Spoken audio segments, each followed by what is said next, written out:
و امروز هم بعضی ها آنچنان از معاویه دفاع میکنن که آدم احساس میکنه که ایشون یکی از پیامبران اولوالعزم بوده.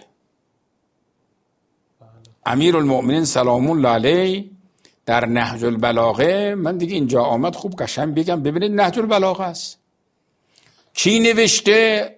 تحقیق کرده دکتر صبحی صالح که استاد دانشکده ادبیات دانشگاه لبنان، یک سنی هم اینو کار کرده، پاورقش هم همه مال ایشون هست.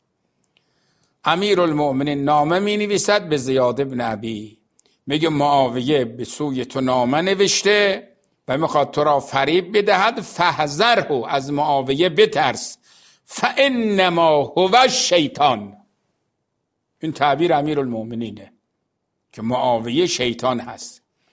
و خود ابن ابوالحدید معتزلی هم در جلد 16 صفحه 177 همین تعبیر رو داره و شرح میده که چرا امیرالمؤمنین سلام الله علیه تعبیر میکند از او به شیطان.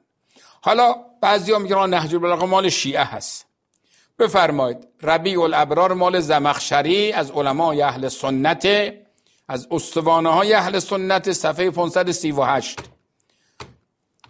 متوفای 500 در صفحه 281 ایشون هم کتب علی رضی الله عنه الی زیاد و فرمود انما هو الشیطان، معاویه یک شیطانی است که مؤمنین را از جلو عقب راست چپ میاد تا چه کار کنه؟ گمراهش کنه. و همچنین جالب الاستیعاب فی معرفت الاصحاب فی اسماء ابن عبدالبر قرطبی متوفای 463 ایشون در جلد اول صفحه 313 ببینید همین تعبیر رو داره.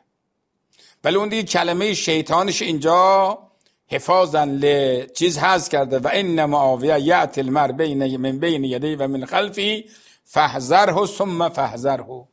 ببینید